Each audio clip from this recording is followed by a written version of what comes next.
I was a single mum. I had 4 children with autism. I myself have severe adult ADHD. So I took my last 10 grand and it was legitimately my last 10 grand and I registered a company.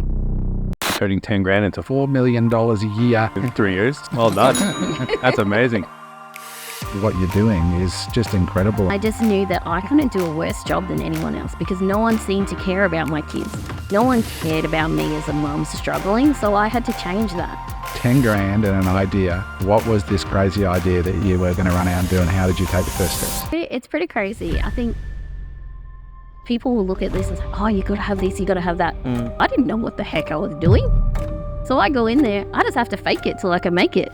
First client, they forgot to tell me that he was a convicted murderer and he just got out of jail with an acquired brain injury. Funny story is, about 6 weeks later, he actually did attempt to kill me. What's up, guys? Welcome to this episode of Unemployable. Today, you are going to absolutely love this show. As you saw in the trailer, Penny is a very special entrepreneur. She started a company, Ohana Community Services, in 2021, March 2021, and has since scaled it to nearly $4 million a year with 60 employees doing incredible work in the community of the regional town of Gladstone here in Australia. But there is so much more to this interview. You're going to hear some unbelievable tales of what it's like to work with people who are suffering from mental health challenges, how to build a business that actually makes a real difference in the community, why she hires nearly all women. In fact, of the 60 employees, only 2 are men. Most of them are single mums that are doing such extraordinary work in the community.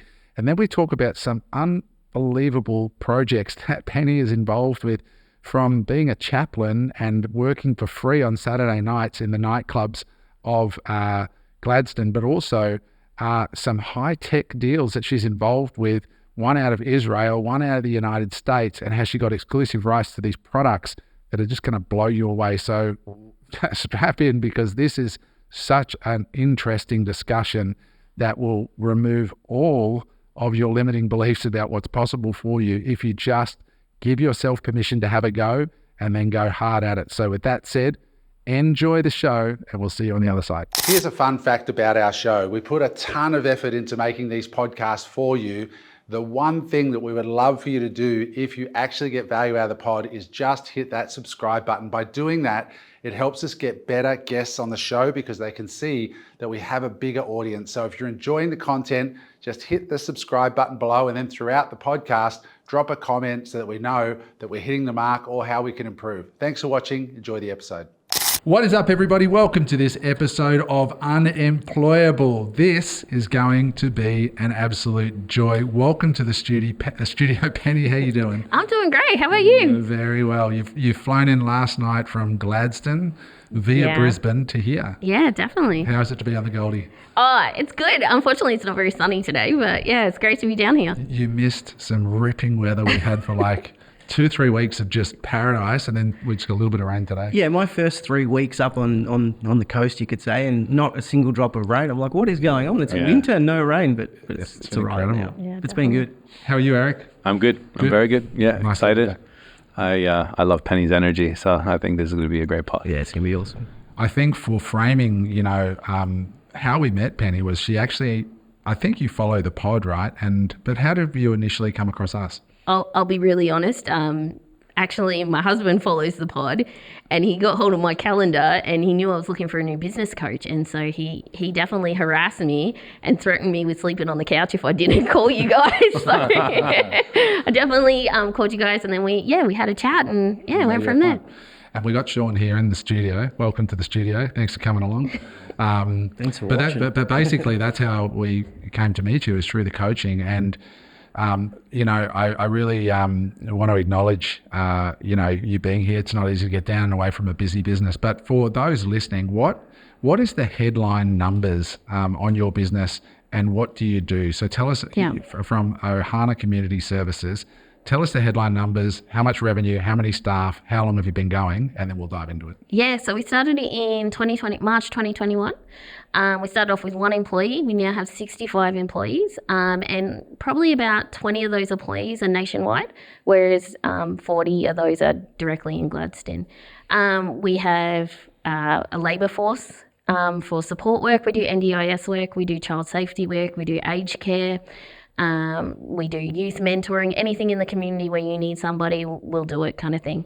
In 2022, we opened our first allied health clinic. So actually have our own allied health clinic as well. And just this year, now we're turning over about close to $3.94 million. And that's from a $10,000 investment. So pretty pumped with that, yeah. So you're knocking on the door of $4 million in revenue after just a few years in business. And what I love about this story, Penny, is how you got into this business. Can you tell us a little bit about how and why you started Ohana Community Services in Gladstone, a regional centre of Australia where, for those who are not in Australia, Gladstone is a small regional town, and you've started this business to serve your community, and it's now nearly a $4 million a year business with really solid profits. So tell us a little bit about the motivation. How did you start it? Why did you start it? Yeah, well, I was a single mum. I had 4 children with autism. I myself have severe adult ADHD. And also after starting Ohana, I found out that I too have autism. So the kids definitely got it from somewhere. So I had 4 kids, all autistic, could not get any decent services in the area. So even till this day, there's a 2-year wait for therapies in Gladstone, and that's not okay. I'm not okay with that. I'll be honest, I was in the gym one day and it was bench press day and I was smashing out some bench press and I got really cranky and got angry and so registered my business on a Friday and I was operating by Tuesday. So there's so much in what you just said. Yeah. So adult ADHD, yeah, definitely. For real, right? That's a real thing. That's a very real thing. Yeah, I've got friends who are in the same basket, and it can be quite traumatic when you first discover that that's what's been going on, because it goes back a long way in your life, right? 100%. Especially in our age bracket, you know, I'm 40 now. 40 years ago, especially girls were never diagnosed with ADHD. It was never a real thing back then. So then now as we're getting older and we're seeing these traits, that's when we're starting to work out, oh, hang on. Yeah, there is something there. That's why you were the way you were as a child. Exactly, yeah. What are some of those traits? Yeah, can we get like a simplified explanation of ADHD? Because there's a lot of different explanations going around, definitely. and there's a lot of uncertainty. So there's ADD, which is attention deficit disorder, and then there's ADHD, which is attention deficit hyperactive disorder. I definitely have the ADHD. For me, you put the H in ADHD, right? I definitely put the H in it, let me tell you. Anyone that's ever taken a meeting with me would tell you that after about 20 minutes, I've checked out. Like, there's no point talking to me anymore because I'm doodling, I'm not listening anymore. But also, ADHD has been such an amazing power for me as an entrepreneur because I can do 27,000 things at the same time and it doesn't bother me at all. The negative side is I burn people out really easily because they can't keep up with me. And nothing I do makes sense to them. I've got, 20,000 things on the go all at once and they're like, hang on, wait, we were just talking about this half an hour ago and then now you're talking about something else. And it is hard for people to keep up with me. But it's such a superpower if you use it the right way.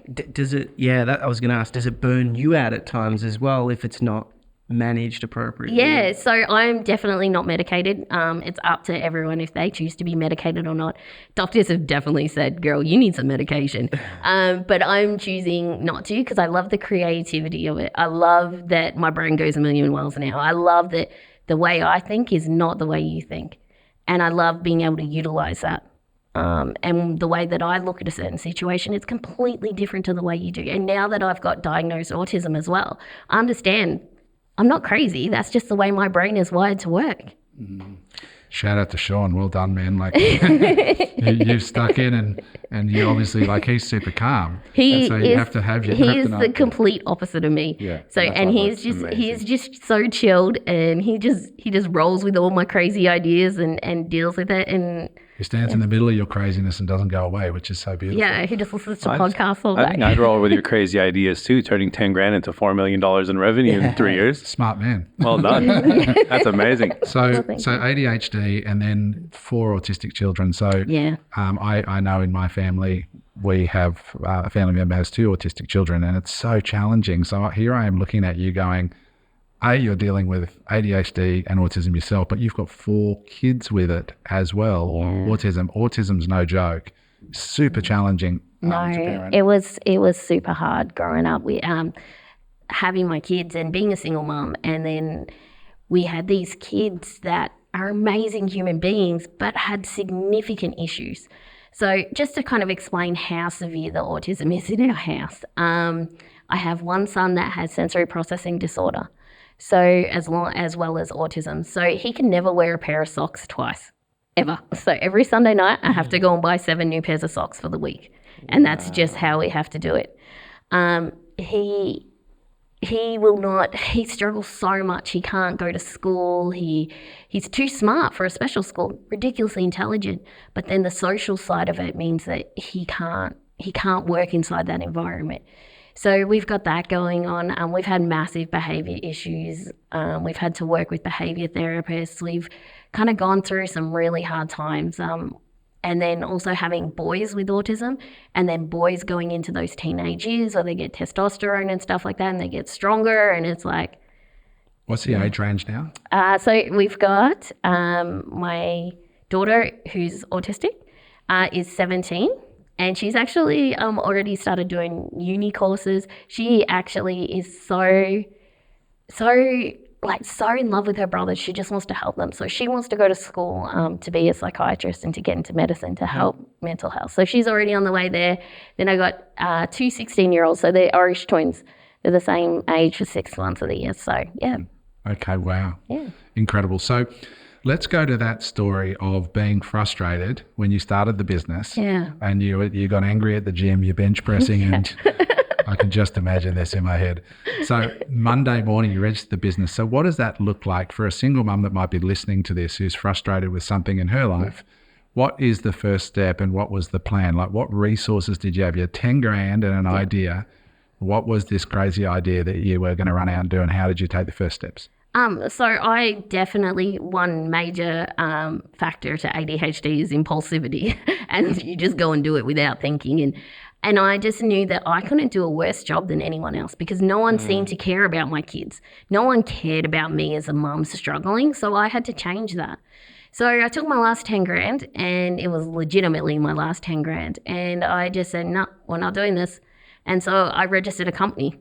Okay. Yep. Just jumped on, registered a company, did it all myself, set it up.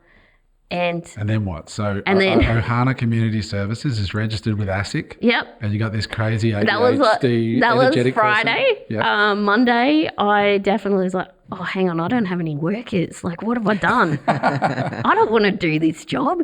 So then I was like panicking, calling people like, hey, you want some shifts? I don't know what I'm doing. And then what I did was I called NDIS support coordinators, put the word out, hey, there's a new company in town, this is what we're doing. And by within 48 hours, I had my first client. So what were you doing? Were you working from home? So what were you doing? Yeah, so what we were doing, we were offering NDIS support work at that time. And so that's where our worker, the support worker that we had, would go out and then provide care for that person with a disability in the community. So I didn't have to have an office. I didn't have to have overheads. I worked from my kitchen table, and I just did that. So how did you get work? So somebody needs a NDIS carer. Yep. How did you actually get work? So I jumped on the phone. I started calling people, and I just called support coordinators. So in the NDIS, the support coordinator is the person that organises support work for the client, things like that. Told them that I was available. I was taking on new clients.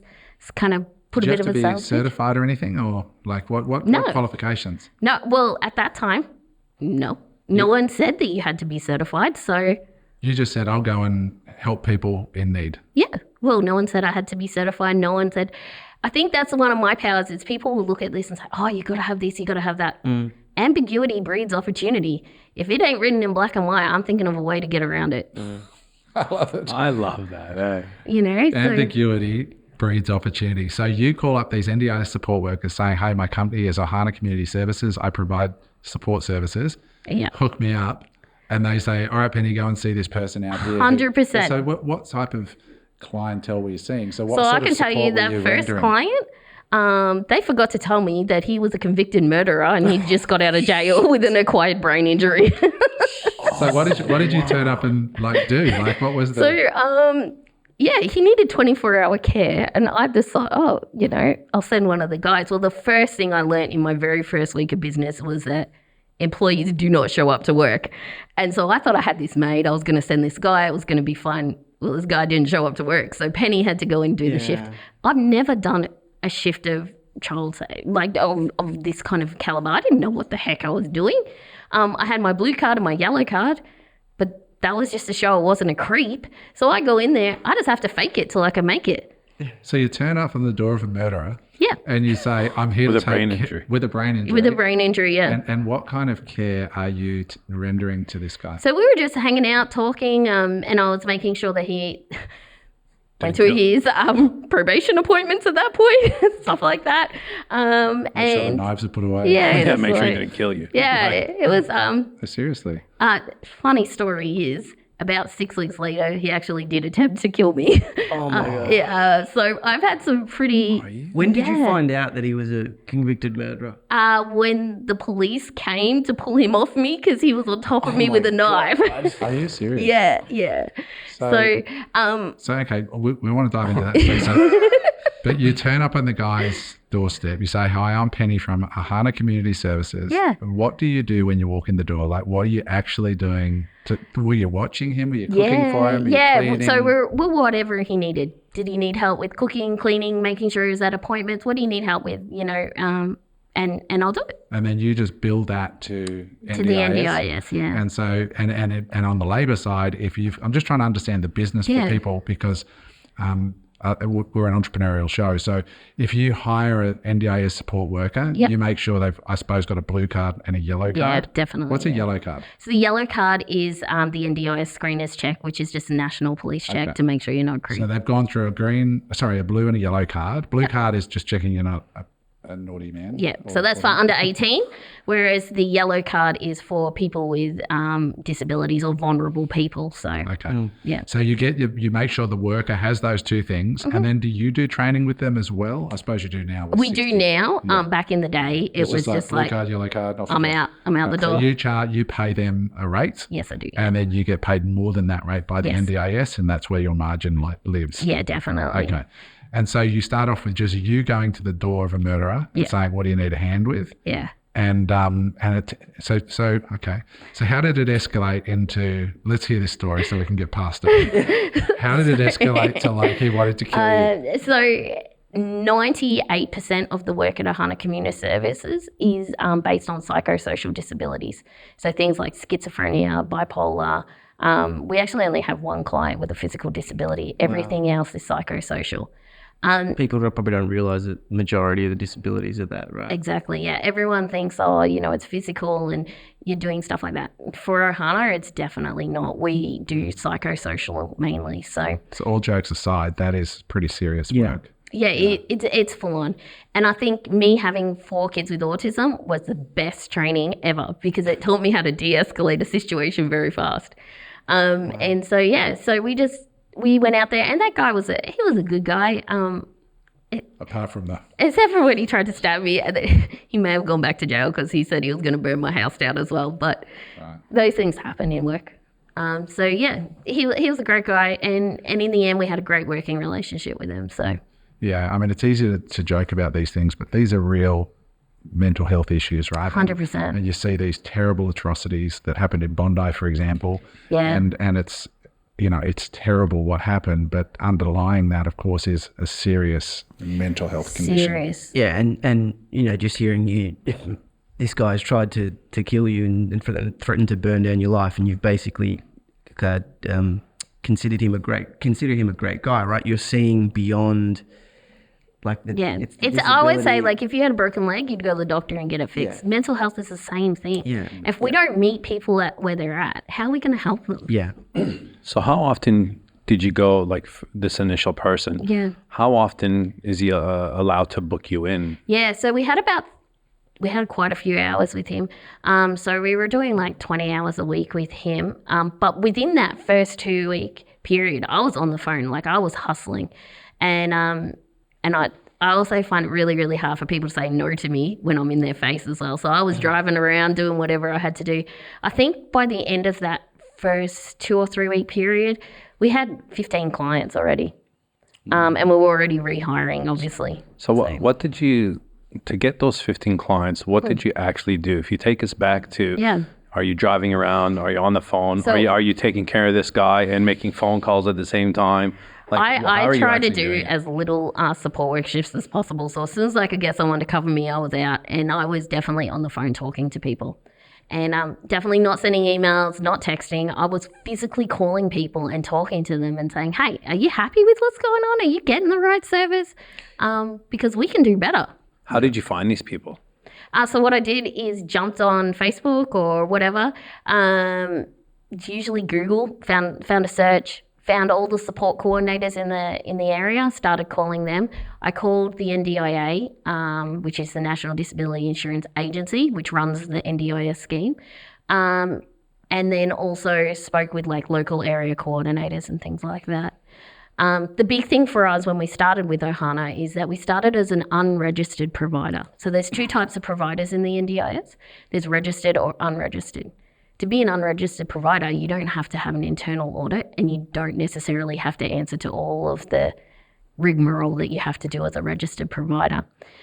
So at that time, I was like, no, I'm not going to register. I'm just going to do me and start out. What's the benefit of registering versus not? The benefit, we are registered now. Yeah. And the reason for that is there's 3 types of ways you can get paid in the NDIS. So there's NDIA managed, there's plan managed, and there's self-managed, So as an unregistered provider, you can only be paid by self and plan. So that's why. We went through that for dry flush toilets. Yeah. So I went through we're a registered provider, and I had to go through all the surveys and then the interview with the consultants and all that stuff. Yeah. And it does cop a lot of flack, the NDIS, and there is, I'm sure, a lot of abuse, but it's tightening up a lot as well. It's not that easy to get money out of NDIS. It is not. It's not what people get on the soapbox who haven't experienced it or been through it. And, we have people calling up, we sell what's called assistive products, the toilets. So sometimes somebody who's disabled, we had a guy from Tasmania who's disabled and his one joy in life is motorbike riding, but he needs a toilet.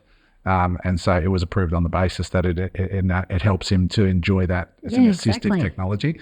So, but it isn't easy. And for those listening,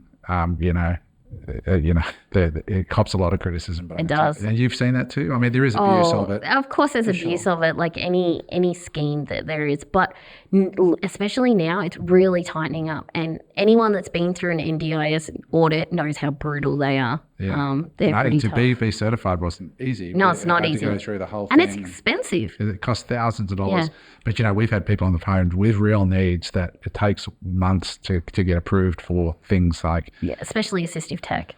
Yeah. So anyway, that's interesting. So I love this story because, Penny, here you are, just a frustrated... When I say just, I mean, what I mean by that is you didn't have anybody tap you on the shoulder and tell you that you could do this. You were just a mum that was frustrated, could see a need, got pissed off about it, and on Monday morning said, I'm starting, I got 10 grand. And then you literally just pick up the phone and start dialing, not knowing really anything about NDIS, but you were totally willing to get in and do the work. And that is what I love about this story. With all, from the outside, everybody would go, single mum, 4 kids, all these challenges, and you're just like seeing it as a superpower and going for it. Yeah. It's so funny because like when you're like, I just started, like I'm the type of person that I'd be like, okay, who do I got to call? What qualifications do I have to have? What membership number do I need? What governing body do I need to make sure I can do this? And you're just like, no, I'm now, Well, no one told me I couldn't, so. We take people, go ahead. There's just that beauty in that. I'm not calling you ignorant, but that ignorance is saying, 100%. There's beauty in that because it's almost like the knowing stops and paralyzes so many people from taking a leap. And that's not the case with you. You're an experienced No, but entrepreneur, totally people agree. are just starting out, right? Like it's, It's an excuse. Yeah, we took a group up to Indonesia recently for the eye surgeries, and you've got we had 24 really good people who've donated a little over $2,000 each directly to the charity, plus their expenses of getting to Bali and stuff. And at one point, because we go to Java and we get on this bus and then we get on a ferry, and then on the ferry we get off the bus and just sit and enjoy the ride over to Java, go across the Javanese Strait. So we've got these 24 people that are all really got a heart for giving and charity, but we're from the West. We're not used to just charity, right? Like getting involved in it. We're used to giving money. And then we got off on the ferry, and there was this old man on the ferry, these big old steel stinky ferries, and he was digging through the trash, picking out bottles and things. And Cass and I noticed, my wife, and we went over to him and sat down with him, and he was old and hobbled over, and I just gave him some money and said, hey, this is for you. And his little face lit up. And then we just quietly said to a couple of other people that were on the tour with us, I said, the charity in a country like this starts here, and it's everywhere. It's not just when we get to the village. It's like, look for opportunities. If you give $5 to someone like this, it's going to be life-changing. And a few of them went up to him and just said, oh, how you doing? And gave him a little bit of money and ended up sitting there. And then the crowd came around, and then by the time they got up, this dude was loaded for like 6 months, right? But it's that realization that charity starts at home. It starts, and this isn't charity, but it's giving, doing, fixing, taking action. It's seeing the guy on the street or seeing the guy at the windows, cleaning the windows at the traffic light, and being the person that says, I'm not going to judge, I'm going to do. And that's what you've done, which is so powerful. Yeah. So the story starts, you going out, getting this one client, and then what was the growth path from there? So you've got to now get more workers and get more work, and you were just sort of building. Yeah, definitely. I was very, I'm very, very ambitious. Well, that's just me naturally, and probably too stupid to realize that I shouldn't do this, or that people weren't doing this. And so I just started getting more clients, and then I needed more workers. So then I started to employ workers, and I've been banned from hiring people at Ohana anymore because I've actually, this is a true story, been banned from one supermarket back in Gladstone because every time I'd go grocery shopping, I'd end up taking one of the checkout girls and giving them a job. And so... I can totally see that. Yeah. Your own internal recruitment agency. Yeah, I'm terrible at it. So we ended up getting more work, and then what I did is I contacted Child Safety. And they have a lot of work with, obviously, outreach work in the community and things like that. And so they asked me to come on board, and we started doing tendering for child safety work as well. So, how many of your employees are women, and how many are men? Yeah, I'll be honest. We have 2 men, and the rest are women. Okay, that's interesting. Yeah. That's why I asked. Yeah. So you got mostly women. And for everyone listening to this, I want you to really just take a moment, and I want you to, if you're listening and you're not here, Penny is just such a human, nice person. But what we're looking at here is this is the backbone of Australia, is people like you who get out there and just give yourself permission and have a red hot go. Like, you've got 60 families that are now working for you, or one of the family members is working for you. You're helping pay mortgages. You're putting kids through school. Do you know what is the coolest thing, Adam? Backbone. I want to tell you what the coolest thing about Ohana is. That out of those, say the 40 in Gladstone, almost all of them are single mums. Wow. The manager of my clinic, God bless her, Abby, she's my work wife. She has to put up with everything. She worked 23 years at Woolworth. 23 years at Woolworth, and she has an autistic son, and no one would give her a chance or anything, and definitely went grocery shopping, talking to her one day, hired her, and she came on as a support worker, and now she's the manager of our clinic. Wow. And the sense of fulfillment she must get. She is amazing. She's so great. Like, and just her coming to work, she got a company car. She was like, I've never heard of this before. Who would give me a company car? Like, the good that you're doing to that community is, what you do serves the community, but you've also created 60 jobs. Taxes are being paid, homes are being paid 100%. off, restaurants are being filled, because of what you're doing. So I just want to take a Definitely. moment and really acknowledge you for that. No, Because I 100%. So when I meet Australians like you, I'm proud to be Australian, honestly. That's so cool. That's great. What about the other side? Like you've mentioned child support. Do you guys have a niche of care? Child at the safety. moment? So Child safety, sorry? the niche with Ohana is that we will help the people that don't fit in the box. So we will help people that are quite often have behavioural issues. We help people that other services will turn down because they, for different reasons. So we help the ones that no one else will help. And that's what I've really made this company proud of, the fact that we will help when no one else will. So quite often I will get a call, I can almost guarantee, Friday nights from child safety, and a kid will be released from detention.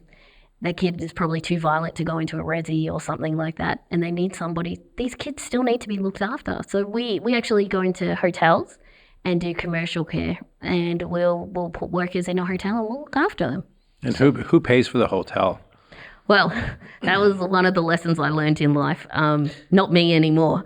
I used to, and then I got blacklisted from about 4 hotels in Gladstone because sometimes these kids would get a little sassy and jump off the roof and things. So child safety pay for the hotel. Okay, so child safety, which is government body, pays for the hotel. So these kids come out of... Juvie, usually juvie, yeah. So what have they been put in for? Car thefts? 100%. It's usually, youth crime is massive right now. So it's something that we're really trying to work with. And we're working with co-responders and stuff like that we can be someone in the community that these guys can come to, that they feel safe with. So quite often armed robbery, assaults, things like that. What are you seeing, like, for me as a resident here on the Gold Coast, it's such a problem. The carjacking. What's going on there? Like what? Like, try and help me be more compassionate. It is so hard, just... and I totally understand how you feel, because there's some kids that we help, and sometimes they'll come out and I'll have them for 12 hours before they're back in again. Are they coming from alcoholic families, or what's behind this problem from your standpoint, which is quite unique? If you had a magic wand and you could fix the source. I think up in Gladstone, because I can probably speak more from Gladstone and Rockhampton kind of area. Gladstone's a really industrial town, so a lot of parents are like out working or doing FIFO or things like that, but they have a lot of money, so they can buy drugs. Kids can buy drugs quite easily. There's a massive drug problem there. You're talking like ice? Definitely. So one of my other side hustles is that I'm a Christian chaplain. Believe it or not, everyone laughs when I tell them that. But I actually work up at the nightclub in Gladstone every weekend. And so what I do is I do first aid and mental health first aid up at the nightclub. I just hang out at the front, and, if you need a Band-Aid or a chat, kind of like Red Frogs, you come and have a chat to me and we'll work it out. So about a month ago, we had our first overdose with potentially fentanyl. It was fentanyl. So we actually had to throw that kid in the back of my truck and drive her to the hospital, because otherwise she would have been dead by the time the ambulance got there. It's happening right now, actually. I saw that in the press. I think it was in Sydney. There's a bad batch of stuff going around. Yeah. I think the Red Bull logo on it. Yeah, definitely, yeah. Actually just... It's got no MDMA in it. It's just... Yeah, and the kids buy it thinking it's MDMA, but really it's cut with fentanyl or whatever. I've got ketamine. a family member hooked on fentanyl for many, many years. Yeah. It's crazy what's happening in Canada as well. Yeah, that's what scary. happened with Michael Jackson, right? That's yeah. So from your standpoint, drugs is the problem. So you got parents with lots of money that are away. Yeah, we don't have great supervision, and then we've got a lot of drugs as well. And then it's just... We also have a lot of kids with special needs that aren't being met as well. So then we've got behaviours and things like that. And there's probably quite a few issues that are going on with it. But yeah, we meet kids where they're at, and we pick up from that point, and then we go with it. So it's incredible. Like, a lot of times in entrepreneurship and business, you say, pick the low-hanging fruit, but you're doing anything but that. You're taking the hardest and the most challenging possible path, and that's pretty commendable. Oh, we've got some pretty funny clients. We got a lot of funny stories from it, that's for sure. So, have any of your staff been injured? Yeah, so I've had a support worker stabbed before. I was always stabbed. I'm now a mental health practitioner, so I go out to any suicide calls, anything like that, any full violent mental kind of issues that we have, I go out. So I've definitely like been attacked with a fry pan before. I've like had a lot of crazy, we call it Ohana drama now. It's just Ohana drama. I'm looking at Sean just wondering like how that must affect him, because I know if my wife was going out to that, it'd freak me out. Like, yeah, it's pretty scary. Yeah, that far out, man. I can't even imagine. Like, I worry about Cass going down the shops, you know, but just dealing with what you're dealing with, it's brave. Yeah, I mean, and you seem very resilient and able to take care of yourself. But how do you do you have a lot of your staff want to leave, or how do you? Yeah, more so with disability work, we have a high turnover in disability work, and I think partially that's because anyone can be a support worker now. It's very, very easy to be a support worker, and sometimes I think our workers probably like to go somewhere that's a little bit calmer than Ohana with our clientele that we deal with. So yeah, we do have, but we're really, really strong on mental health and stuff like that. So we always do check-ins and everything like that. But yeah, we do turn over quite a bit of staff. Yeah. Do you have to pay your team members more than regular? Yeah. Just because of the safety? Yeah, definitely. Yeah. And depending on the client, then we up the rate as well. And then you can bill more to NDIS? Yeah. So not to NDIS. NDIS is price capped. Right. So NDIS probably only equates for about maybe 50% of our business. So yeah, we can't obviously change the price because they have a price guide you have to adhere to. Child safety's a bit different. You can kind of arm wrestle a bit there. Yeah. Same with aged care as well. So in 2021, you started March. Yeah. Obviously, we're now in middle of 24. What was the growth rate like? You started with one employee. So after the first year, second year. So I think after the first year, we had about 30 support workers. And that's all we were doing. And then I went into support coordination as well. So I did that. And that was a great way of tunneling more stuff as well for our support workers. The big change was in March of 2022 when we started the Allied Health Clinic. So that's when our revenue definitely changed. What exactly is an Allied Health Clinic? Yeah, so we're a medical clinic that has speech therapy, occupational therapy, psychology, physio, diagnostic testing, counselling, drug and alcohol counselling. Yeah, all of those things under one roof. Right, and so you just hire people with those skills in Gladstone? No. So our business model is amazing. I love it. So first of all, the first thing I did was starting off the company allowed me to make some money in 2021. So I bought the house next door. So I physically moved out of my house, moved into the house next door, and turned my own house into a medical clinic. Yeah, so that was really cool because then we had, it's on 10 acres, there's sheep running around, we have a pool there, we have my commercial gym there as well. And we were set up, ready to go. And like we had a low rental because then I could then rent this property to Ohana and Ohana would then pay my mortgage as well. So it was a win-win. So we're keeping our overheads low and that's what we did. And it was a 4-bedroom house. And so we had enough room for treatment rooms. Treatment rooms were already set up. Like we had everything we needed. Like, why not use this? So so you got all these services, speech therapy and all that. So you advertise these services in the market. Yeah. And people come in and you've just got contractors that come in and... So the way that my business model is different, no professionals really want to come to Gladstone, if I'm being honest. So what I've done is I took local uni students and I train them up as allied health assistants. So the big thing is we can't get face-to-face therapy. I can get telehealth therapists all day long, but I can't get face-to-face therapists. So I hired telehealth therapists. So my therapy team lives all around Australia. Those are the 20 employees I talk about. So we've got some in Melbourne. I've got one right now that's in Bali, and one's in Rome, working for me from Rome.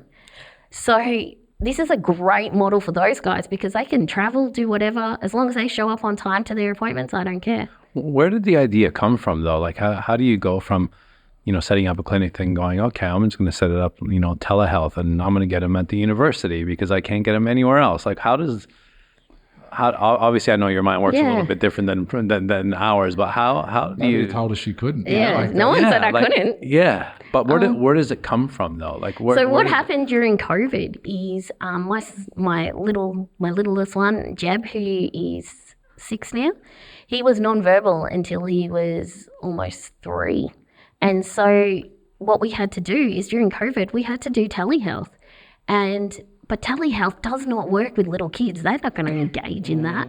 So it was the therapist was telling me what to do, and I was doing the therapist on my son. And it worked really well. He started talking. Like, there's some days I wish he still was nonverbal. So this was great. Like that, I saw this work. So why can't I use it in my business? You know what I love is that you're using your what's happening in your personal life, right? And using that and then going, all right, I'm going to now use this into the real world and actually transfer these skills and use it as a business to help so many other people. Yeah. Do you think if you didn't have 4 autistic children that you would be down this road, or is it because of the pain that you went through that said, no, definitely not. I got to I would not be find here a without solution to those this problem? kids. Like, they changed everything about me. They taught me how to be everything I am today.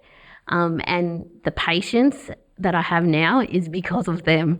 And so, yeah, definitely we would be nothing without those guys. You know what? Like, I appreciate that so much because I've got 2 girls, healthy girls that, aren't autistic. And there's times where I'm like pulling my hair out, and having this discussion is almost like making me a bit emotional because it's like, I'm so grateful. It makes you put things into perspective, and I'm so grateful, for where I'm at in regards to my children. But at the same time, so grateful to be interviewing someone like you that has so much energy. Like, I just think to myself, like a person that has adult ADHD and is autistic yourself with 4 autistic kids, like it's so overwhelming for me to think about, and that you're going out there and crushing it.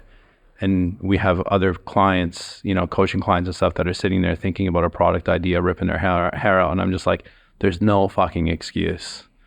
There is no excuse, like it's honestly, I get goosebumps just talking about it now. It's ridiculous. I think we should also mention that it has a lot to do, not just with your experiences, but your mindset. You've obviously somewhere along the lines chosen not to be a victim. I'll be honest, that part in your head that says, hey, you probably need to think about this, that is not connected anymore. I don't know what happened, but that was never connected. You don't seem to suffer from imposter syndrome at all. No, I definitely do not. And so I'm not arrogant about it. I'm so blessed with what I have. I love what I have. But I have some great attributes as well, like tenacity and not thinking things through sometimes is a great thing because I'm willing to take that risk. I'm willing to jump in. I'm willing to say, hey, let's make some money. Get out of here. I heard a woman talk once, and she said that the problem with women is that women won't take a job unless they're 110% qualified to do it, whereas a man will take a job if they're 40% qualified, they'll just blag their way into it, because women suffer from this imposter syndrome worse than men because they're so afraid of being criticized or not measuring up, whereas that part of you just doesn't seem to be there, which is awesome. And it's allowing you to go and solve real problems without getting into your own head and just putting all these obstacles in your own way. And I think that's so powerful. When I'm looking at you and you're saying, I've got an allied health clinic. To me, that's like, like I've started a radiology clinic. And like, it's just bananas that you've just, 2021, you're at the gym, and then 3 years later, you got 60 employees offering these really high level services with a global team out of Gladstone, not out of Brisbane, but out of Gladstone. No offense to Gladstone, but it's not like the epicenter of business, right? It's definitely not. No. It's a regional center. And I think that's very warranted saying that about women. There's a lot of people that probably back in Gladstone will say, that girl is crazy. She's, some redneck hillbilly, whatever. But it doesn't bother me. Like, what a great part of your brain not to have to Yeah. Like, say we're all what you good. want, you know. If I can go to bed at night knowing I did the best job I could do that day, then I don't care. Unless you're my kids or God, I don't care what you got to say. Oh, and Sean. We just noticed that little twang in there because you gave yourself up a little bit. You weren't actually born in Australia, right? Where were you born? I'm from Wisconsin. And then I came over in 2005. So actually had a complete different life before children. So I am a large animal vet by trade. That's what I definitely have never used that college degree ever again. So I definitely specialized in dairy farming and cows. That was my jam. And then had kids, and autism took over, and that's where we're at. That's But, more I mean, important. That's not a joke, as in being a vet is not easy to do that. But I'll tell you what, having 4 autistic kids is way worse. Yeah. And it's not a bad thing. I mean, like the lessons I've learned from these kids, and everyone thinks, oh, Penny, you're doing such a good job raising these kids. I think these kids were raising me at some point, because the lessons that I learned from my kids, it was amazing. But you got to have IQ to pass as a vet, right? That's not, like, you're just skipping over that. Like, most of us don't have the grades to do that. That's serious study to become a vet. So you've definitely got the IQ, not just the EQ. Yeah. Definitely. But yeah. So you were a large animal vet Yeah. from Wisconsin. And when did you leave Wisconsin? 2005. 2005, came to Australia. Yeah. And where did you move to? I moved to Gippsland. Okay. Yeah, and was working down there teaching young dairy farmers about foot disease, actually, in cattle. And then, got pregnant with my daughter. That was an awkward conversation to call my folks back home and tell them that. And then, stayed in Australia ever since. Right. Yeah. And so you've been here since then. Now, you said off camera that you've been an entrepreneur before this as well. Yeah. Ahana's been a great success for you, and you're doing really, really well with that. And we thank you for that for many reasons.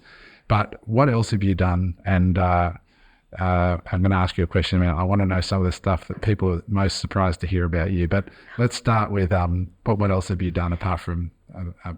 So I never thought of myself as an entrepreneur. It's probably only been in the last 6 months that I've actually stepped into that. Oh, actually, I am maybe doing something. I always thought that I was just broke and a hustler and a single mom and had to work out some way to pay the bills. But I had to be really creative, because obviously having a vet degree is good money. But when you have kids that need you, I couldn't go on farm. I couldn't leave my kids. I didn't know when they were going to have a meltdown. I didn't know when they were going to need me. So I had to be kind of inventive. So in probably 2014, definitely I love gym. Weightlifting is the one thing that keeps me sane. And so, but I found like going to gyms and stuff, especially powerlifting gyms, they're kind of meathead gyms kind of thing. And they don't have creches, and I couldn't train, because I couldn't take my kids in case they had a meltdown or it was different. And so definitely that was another Penny moment when she said, well, I'll just start my own gym. And so you started a gym. I started a gym. I didn't know anything about owning a gym, but I started a gym. How'd that go for you? Yeah, I did all right. Yeah, I did. I mean, we didn't go bankrupt, so we did okay. I definitely, started a gym, started a powerlifting gym, and started coaching people in powerlifting. And one of the things about my gym was that you could bring your kids. Okay. Yeah. So you started a gym. So you obviously didn't make millions of dollars of doing that. Anyone that owns a gym knows that it's a money pit, and your overheads and everything like that. It was not great. It was enough to pay the rent and let me be able to leave if I had to help my kids. So I always did that. But part of that was you get numerous messages from overseas vendors about making your own merch when you own a gym. And so I was actually able to start working in Pakistan and started making my own merch for the gym. And I probably made more money off selling merch at the gym than I actually did the gym. And so I started working with a guy out of Pakistan, and I've worked with him for 10 years now. And we're still working together. He makes all of our Ahana shirts, the hoodies, and I actually at one point bought into the business with him over there. Wow. So that was a unique experience, because working with him, I actually started out just, buying gear, selling gear. And then at one point, he said to me, oh, look, Pen, I really need somebody to help me close some deals with Western companies. And so I was like, I'm your man. I can talk underwater. So I jumped in and I started closing deals, and I could, because of the time difference, I could work at night. And that's how I made money for a little while, was working at night in Pakistan. So here you are. Are you single mum still? Yeah, definitely. Still a single mum. Yeah. No Sean on the scene. No Sean on the scene. Okay. So you're a single mum and you're running a powerlifting gym in the day and you're selling gear and closing deals at night in Pakistan. So that you were selling to Pakistan companies or to Australia? No, Pakistan was using me to close deals with companies in the West. America and So you were doing nighttime phone calls 100%, yeah. To UK or wherever. To the UK, to Spain, to wherever they needed me to try and close this deal for them. It was a win-win. It is a common theme with our guests, that ability to get in there, jump in and make the sale. There's nothing like a single mum, who's got a reason 100% to get up that's got rent to pay. You'll get it done. Yeah, totally. Yeah. I love that. The flexibility, the creativity. Yeah. I just love the non-victim mentality that you're living above the line and not below it, and nothing's stopping you. No. So how do these phone calls, just out of interest? Oh my gosh. So tell us about that. So this guy's a Pakistani running a textiles business, and he's selling like caps and shirts and hoodies. Yeah. And so walk us through some of the calls. Anyone that's ever done business in like Pakistan or with those guys, it can be pretty shady sometimes. And so it's been like, it was an adventure. I'll tell you what. I spoke like very bad Spanish. It was not good at all. And then after the first year, I got to learn to speak some sort of Pakistani language here because they're ripping me off. And that was with my own business. So I definitely started studying and learned how to speak Urdu. It's not very good by any means, but it was enough to work out whether I was getting ripped off or not. Right. So I learned that. And then I was closing deals with Canada because it's really important when we're trying to make a sale is people don't work with me. I've always said this. People don't work with me because I'm good at what I'm doing.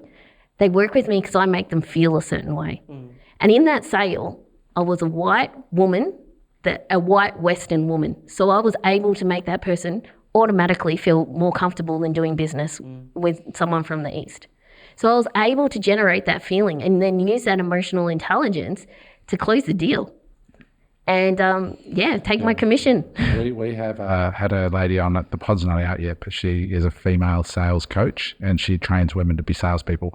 And she said exactly the same thing, that sales is 100%. about the feeling. So I'm actually curious about the deals. So the Pakistani company gets a lead in from Alibaba or something? So what happens, what they would do is 100% go through Facebook and just spam everyone. Yeah. They will spam everyone. They spam business owners going, hey, 100%, yeah. Fight gyms, because they specialise, this factory that we were working with was specialising mainly in boxing gear and fight gyms. So they go and just mass spam and set appointments for you? They wouldn't set appointments for me. They would call and say, like, Pen, this is not working, like this guy. And sometimes people from the West would obviously not trust that side very much because they are renowned for taking your money and running. And so what we'd do is then we'd work out a bit of a deal and they want to be able to close the deal. So they'd bring me in and I could say, I've worked with these guys. This is some of the stuff I've got, and then I would close that deal for them and then take a commission from that sale. How big are these deals, roughly? Yeah, there was some crazy ones. I remember when I started Ohana, that $10,000 I talked about came from me closing one of those deals. Right. So some of these deals are like 50 grand or even more because we were doing shipping containers. Oh, right. Yeah. So they're big orders. So they've inquired with the Pakistani company and said, hey, we want hoodies, T-shirts, whatever. And they just can't quite get over the line. And then they flick it to the white girl. Yep. And I come in talking like you wouldn't believe and close the deal and take my commission. Yeah, it's funny, because, you marginalised white women out there. The Ricky Gervais line jump through. But James, who's on the pod, you met him just before. He's not on today, but James loves hiring white women not just white, any woman actually. He's got women of all colours, but just women on the phone because he just finds that in his market, female salespeople work so much better. Definitely. Empathy and that's why we had Brooke on, who trains the saleswomen, because we at Early Bird's working with you guys now. Yeah, definitely. We'll talk about that in a minute, actually. But at Early Bird, we're looking for a salesperson, and we actually have been interviewing some females to sell it, because we just feel that feeling, imparting that feeling of trust and is much different. It's when I got telemarketed the other day by a hotel group, a core, and the lady I think would have been, she sounded in her mid to late 60s. It's really hard to hang up on a lady. Hard to say no. It's hard to be rude. Just say so there's a real market there. And anyway, so that's cool. So you were Pakistani salesperson, and part owner of the business, definitely, and a gym owner. Anything else that we in the penny files? No, that's probably all. Just did that, and then now obviously Ohana takes up everything, and then also Broken Ministry, which is what we run on the Saturdays at the nightclubs. So So what is it called? It's called Broken Ministry. Broken Ministry. So you're a Christian? Yeah, I am. Yeah. Okay, so you're a Christian woman, and you do that just to connect with the community out of the goodness of your heart. 100%. So what we do is it's chaplaincy. We just we bought a ute, sticking it up. It's got toolboxes in the back. We legit filled all the toolboxes with candy. We pay for all our own water, chips, candy, and we just stand on the side of the road and just, what do you need? Do you need a vomit bag? Do you need some candy? What do you need? Yeah. Let's just talk. You got a safe way to get home tonight? That's all that matters. It's hard to believe that people like you exist. Yeah, like it's not really a normal thing around here. Have you got any like stories of that coming full circle? Like where some kid that you helped and then sometime later they came back and transformed their life? Yeah, so I definitely see this a lot at the clubs. Is there'll be kids that we've helped, or actually child safety kids that actually aged out of child safety will come back to the club. And they'll be like, hey, you're the kid, the woman I hit with the fry pan or whatever. And then we can have a chat. And so I have never, ever thought that someone is unhireable. There's got to be something I can do to help them. You know what I mean? So quite often these kids that potentially have aged out, that don't have they don't even have references. I'm like, well, girl, let's find you something to do. There's got to be something in here in my company that you can do. I've been so blessed to have this company. I've come from nothing, that it's only fair that I give this back, especially to a community that's supported me as much as they have. So that's our number one focus, is that building up Gladstone, giving back to people and just meeting them where they're at. No judgment. There's a young man here on the Gold Coast you mentioned. Was it 10 Cent Tom? Is that his name? Yeah. I think his name's 10 Cent Tom. And he started by collecting bottles. Does he have some disability challenges? Yes, he does. He does as well. And now he started a company that is placing people with disabilities into amazing work. And it's like low-skilled work, like packing boxes or whatever. And he's got this place where companies can come and get things done at a much lower cost and provide meaningful work to local people. That is amazing. And his name's 10 Cent Tom. We'd like to get him on the pod, actually. Yeah. Look him up. It's similar to what you're doing. I just love the fact that you're actually doing well financially as well, because I've always been a big believer that if you align the incentives and you make it good for entrepreneurs to do it, then that's where change happens. It does, Sustainable change happens when the incentives are aligned correctly. And if we had more people like you, that's what's wrong with politics. We need politicians that get paid properly. Like you look at Singapore, they pay them $1 million, $2 million. And so you start attracting real talent. Exactly. Because the real talent's too much incentive in business to go and try and run countries for $500,000 a year, And in this country, that's why I always get frustrated. They're like, he flew business class to America. And I'm like, it's the Prime Minister. Give him that bloody Gulfstream jet, right? Get incentives in place to incentivize good people to do good things, instead of leaking to the press that some politician, went to a steakhouse on Friday night. Literally, wake up, Australia. Seriously. Incentivize these politicians to get good people, and good people aren't going to work for free. So true. Do you still own a portion of that Pakistani company? Yeah, I do. I'll be honest, I don't do too much with it anymore, but definitely. And if nothing else, it's just so that they can keep going. I'm cool with that. So, what are you doing out of curiosity for Early Bird? So Early Bird's been a sponsor of our pod. Yeah. And Eric and I fund it, in full disclosure. That's our business. In terms of, from an investment point of view, it's founded by others. We're just the backers and mentors, but what are they doing for you? Because I think this is a really interesting use case. I am super excited about this, guys. And we're really at the forefront of being innovative in healthcare. That's a big thing for me. And so with Early Bird AI, I actually was talking to them even before I even knew who you guys were. And that's because Sean set up another meeting and I was like, what the heck are you done? Like, who gave him access to my calendar? We have to get Sean on commission. Yeah, you should. So we're actually meeting with these. Well, we've already met with them and we've decided to create this AI that is going to be answering all our phones. It's going to take away the need for a receptionist and allow, because what we're doing right now is in the centre, we have our allied health assistants answering the phones. And so I can bill those guys out at $90 an hour. But when I've got them answering the phones, I'm not making money. This is silly. So we're going to use this AI to potentially then answer our phones, book our appointments, can do debt collecting if we need to do it. It's going to be amazing and it's going to revolutionise what we're doing. Yeah, Chris showed me. So Chris is the co-founder of Early Bird AI, and he showed me what they're putting together with you, and it's really exciting. So answering your calls, changing appointments, booking appointments, and even can counsel somebody. So that's kind of the side hustle that we're kind of working on now and talking about is how can we implement AI to work within our service? Because quite often some of our, like I said, all of our participants are psychosocial. So sometimes they just need to call just to make sure we're still there. You know, they just need to reach out and it might be a 10 or 15 minute chat to see what's going on. But we have to charge for that and we have to charge quite heavily for that. Whereas if they can call our AI and have, that 10, 15 minute chat with somebody, that's going to free up so much more of our time and make them feel loved, appreciated and heard.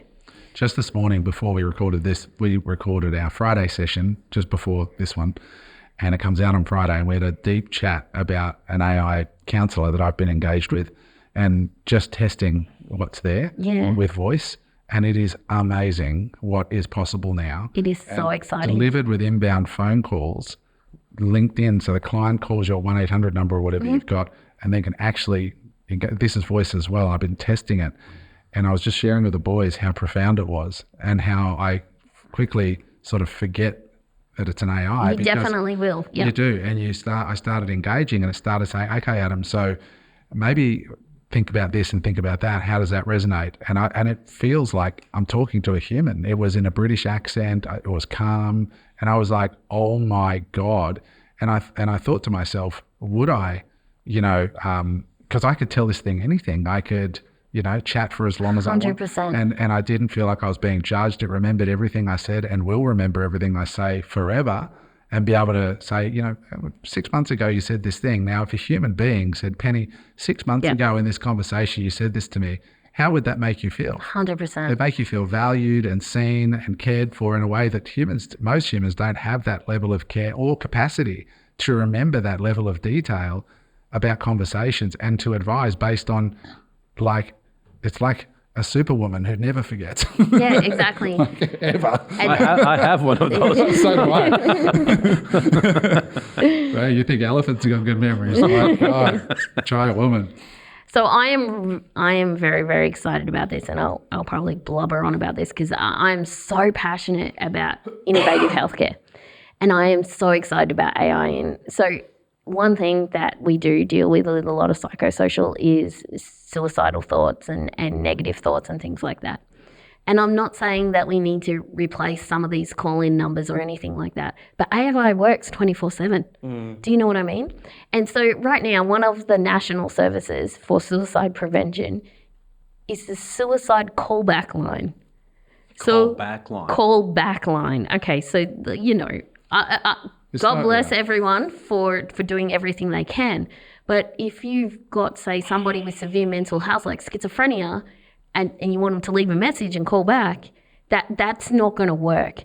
And so if we've got an AI that could talk to that person and then potentially analyze that data and say, oh, dang, we need to get this to talk to somebody right now. Connect straight over. And can listen to every support call that's ever been done in Australian history and know what to say and how to say it. 100%. This will save lives. It will save lives. It will. I think that's so powerful. Yeah. So you said that you are passionate about cutting edge. You mentioned to me on our first call that some of the other stuff you're doing. Yeah. Share with us some of the other exciting. stuff you're doing with the rights to products that you've Yeah, got. so I definitely, in like ADHD kind of world, go and do a million things at once. So one of the other things I have is called an OBI system. So it's OBIE. And what it is, it's an interactive gaming projector. Imported it from Israel. And what it is, it's like you guys have been to the airports and you might have seen these at McDonald's, where it goes up on the roof and it can go on the table and have games that you can touch and play and things like that. However, every one of these games is created by OTs, neurologists, psychologists. So it's amazing to use for things like dementia, gross motor skills. We use it a lot at the clinic for gross motor skills because we've actually dedicated a whole room to it. So we've put it on the roof and it lights up the whole floor as a gaming projector. And so then we've got little kids coming in working on gross motor skills. They don't realize they're doing therapy. This is amazing. So it's a projector Yeah. that you put in the roof. Yep. And what else is with it? The floor. That's it. So it's okay. And so it's putting projections onto the floor and interacting with their. Yeah. So and the great thing is you can put it on a wall, you can put it on a table, if you've got somebody in a wheelchair, they can wheel up to the table and then they can use it as a tabletop. So this in itself is fascinating. So there's so many people trying to find good ideas for products. So how did you find this thing? How did you negotiate the rights and what's the business model? Yeah, so the business model is it's sitting in my wardrobe doing nothing right now. I got a whole bunch of them, but I did negotiate the rights to be able to distribute here in Australasia. And I just haven't had time to really do anything with it yet. But we definitely have this. It is going to be a game changer. It's all over America. It's Israel. It's America. They can manufacture in New York now. So there's money in selling the projector. 100%. And is there a recurring so it's to the technology? You can either buy it outright or you can buy it via a subscription.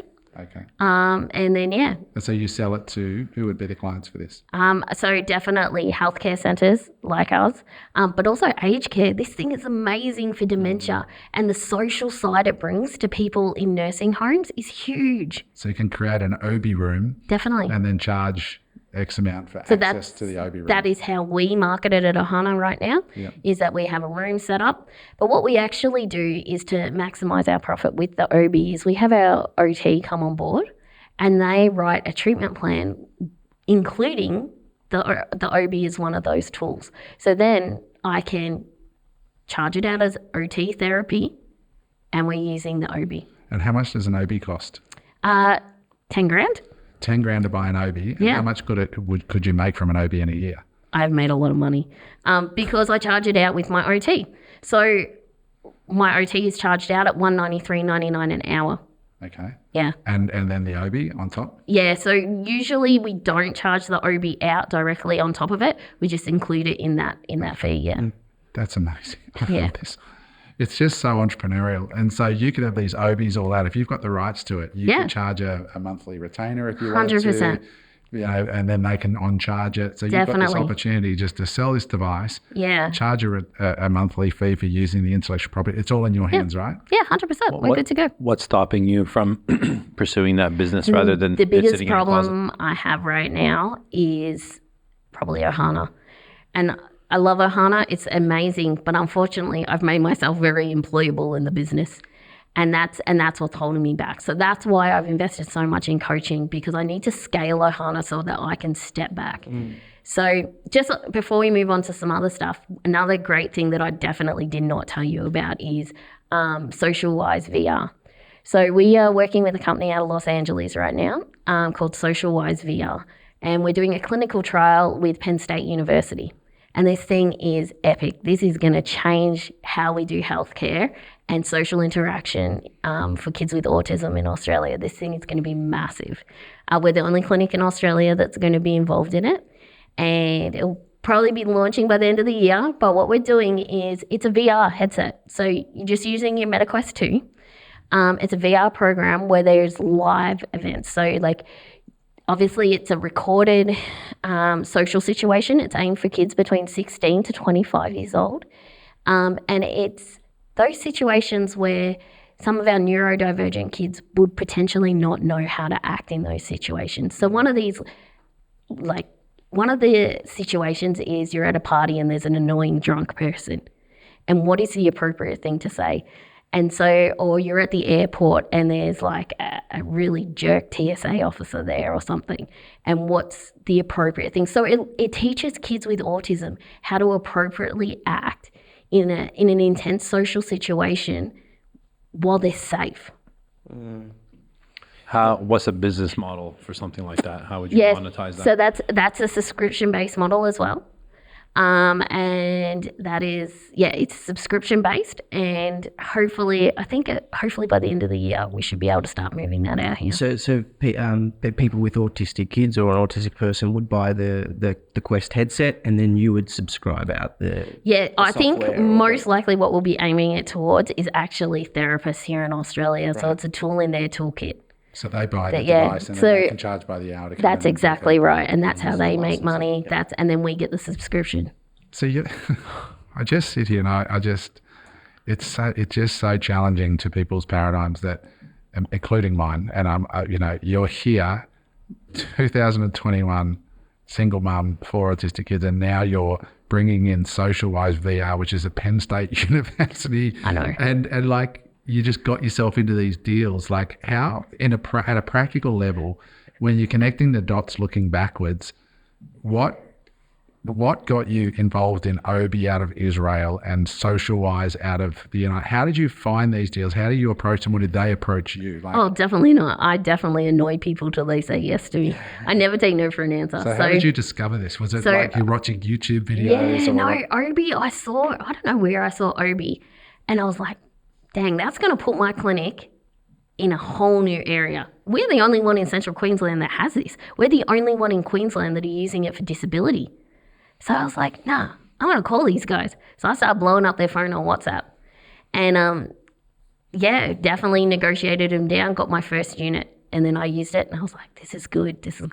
So then I started negotiating and going backwards and forwards. And then that's when I got the rest of it. So I got to say, but everybody listening to this, this is entrepreneurship right here. Like, I this is the one common ground I have with you, is that when I see something, I'll just be that guy that picks up the phone or sends the email. Like 100%. Instantly, I will take action on the idea. Yeah. I don't stop and say, I'm not good enough or da da da. I'll just go reach out, boom, I need a meeting, and and that's you guys have seen it. Also the curiosity, like it's having that open mind and curiosity to be always looking at different things, 100%, right? Yeah. And not putting little boundaries on yourself. Yeah, no. You're just going, I'm going to reach out to these tech guys in Israel. Yeah. And then the next thing you're reaching out to this Silicon Valley based company. No, you know what? That happened through Start Beyond here in Australia. Okay.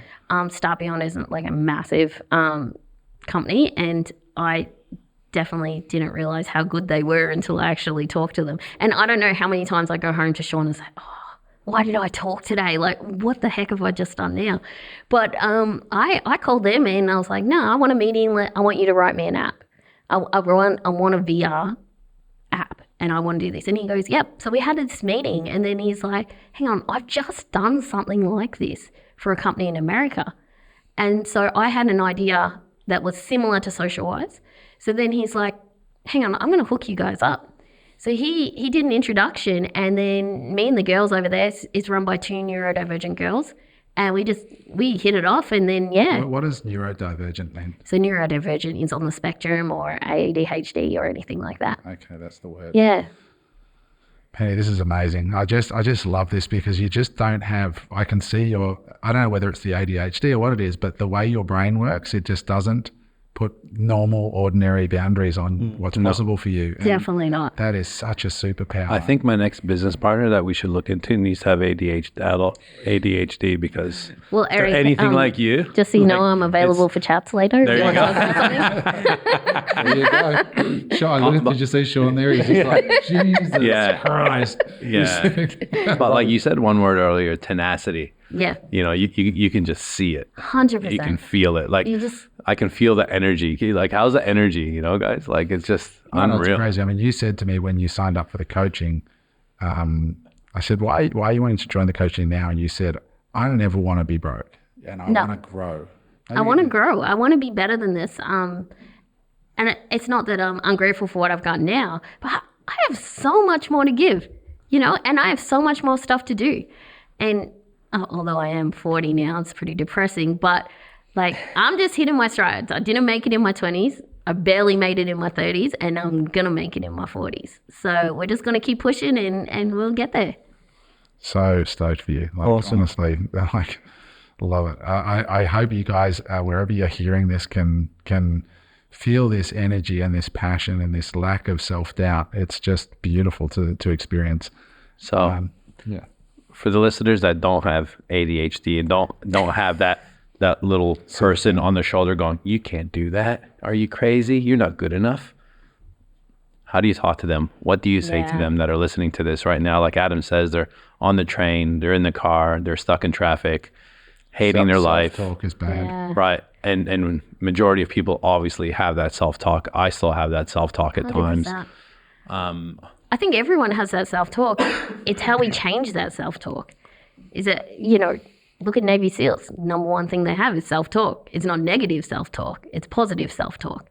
So at the end of the day, what is the very worst thing that can go happen? You go bankrupt? All right. So Stabbed by a what? murderer? Yeah. Can't be that bad. What, you got 7 years before you can start a business again? Okay. Yeah. I'll find some side hustle around it. What's the worst that can happen? Yeah, we do worry about so many things, like what other people think, you know. Yeah. Jim Rohn used to say, don't worry what other people think, because most of them don't.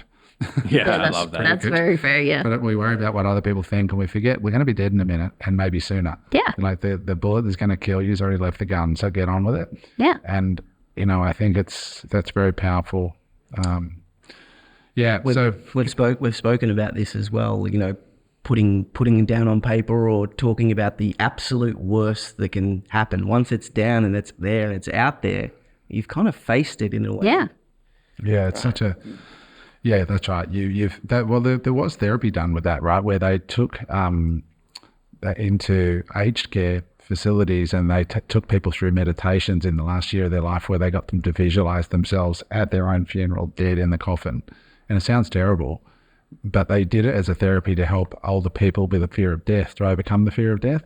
And they took them to the worst place and took them through this whole process, and it liberated them through the last part of their living life and gave them this sense of freedom and joy and appreciation, because they got past the fear, which is, you know, the false evidence appearing real, you know, kind of acronym.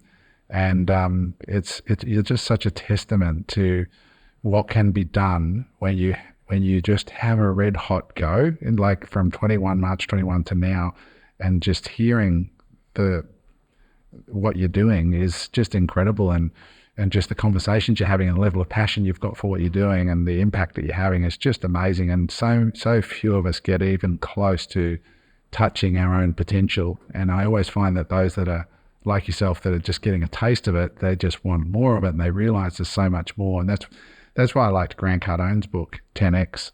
And you can call Grant whatever you want, but he's not a small thinker, and he says whatever it is that you think you're possible, just 10x that, because it's actually within your capability to do it. And I listened to that audio book at Christmas time. I got a real kick out of it, because it wakes you up and makes you realize, guys, there's so much more possibility if you're doing what you're doing with the challenges you've got and turning them into superpowers. It's just like such a lesson for the rest of us to go, we're not facing these. What is our excuse? It's just complacency, and, you know, we're in deep slumber most of the time. Yeah, it's pretty crazy. I think I'm so lucky with Ahana and with everyone at Ahana understanding me and letting me do whatever the heck I need to do. I think I've struggled as a leader stepping up and going through this. And we've just actually instituted something called Culture Index at Ahana. So that's the personality test. So we can kind of, and one thing that points out to us is, for me, I can read through, okay, this is what this person needs for me to effectively communicate with them. Because being ADHD and autistic, I was like, why doesn't this person just do what I'm doing? Like, my common sense should be their common sense, when it's clearly not. So I had to implement this so that now I know I've got to get the right people in the right seats. in the company. And the way I need to do that is through using things and technology like Culture Index, where I can have a look at their personalities and see how do I need to communicate this person to get the best out of them. Yeah. It's a great book around that called Good to Great is one, and the Who Not How. Yeah. We almost have a little bit of that in it, because often my partner tells me you're just not empathetic enough. You don't see things from other people's point of view.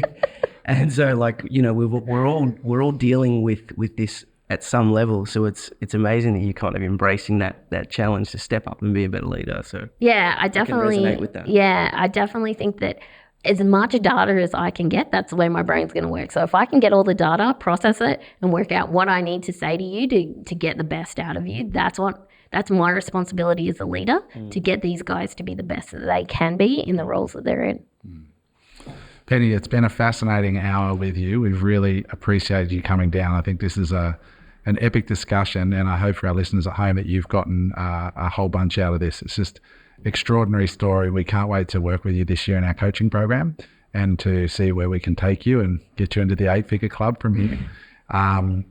But thanks for being here, Sean. Thanks for coming down, mate. Really appreciate it, and for putting Penny in front of us. And we're really stoked to have you here. And what's the best way, Penny, for people to follow what you're doing?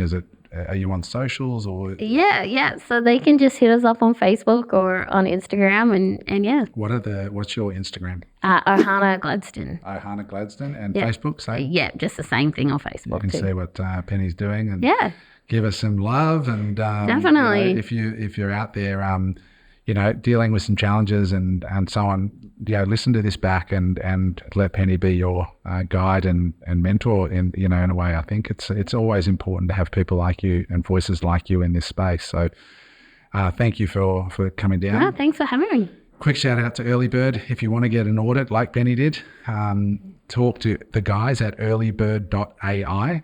And they will look at the 4 core areas of your business in that audit for free. All we say is if you need to be doing over $500,000 in revenue to get the free audit. Under that, they can give you some free resources and education. But over that, they'll do a free audit. They'll look at the 4 core areas of your business where AI may be able to help, like it's going to be helping Penny. And give them a few days. They'll come back with a proposal for you and show you how they can actually build it for you, train you on it, and then look after the systems in the background for you. They're a great team. They're doing amazing work for companies like Penny's company. Definitely. Everything from medical to say all kinds of real estate, really interesting spaces that they're working in. So the website is Earlybird, so EARLI, not Y, earlybird.ai. Talk to Chris, Josh, and the team over there, and they'll take good care of you. The last reminder, for those of you that are wanting to get in the room with people like Penny and Sean and other entrepreneurs that are out there that are unemployable, Unemployable 2024, the live event is happening on October 19 and 20 at the Brisbane Convention Exhibition Centre. Go to unemployable.com.au/events. And if you're interested in becoming a client to get coached, like we're going to be working with Penny, go to unemployable.com/coaching. It's not cheap. It's about 20 grand a year for coaching, but you get to work with us one-on-one as well as our team of coaches, live group coaching, one-on-one coaching, and special events during the year. And really the only qualifier is that you need to have a business. We'd like to work with people who actually got a business, because our mission is to 10x the 20 grand that you put up over the course of the year. With someone like Penny, it's going to be super simple because she's out there with a business that we can grow. But if you're still in the idea phase, it's probably not the right thing for you just yet. But if you've got a business that we can scale with you, then come and talk to us. We'd love to chat with you. So thanks for listening, everybody. We'll see you on the next episode. Remember, drop a comment. Let Penny know what you learned from today, what you got from her story, and like and subscribe. Make sure you hit the subscribe button so we can get some more great guests like this into the show to inspire people from all walks of life. We'll see you on the next one. Bye for now. Hey there, I hope you enjoyed that episode of Unemployable. If you'd like to watch another episode, just click there.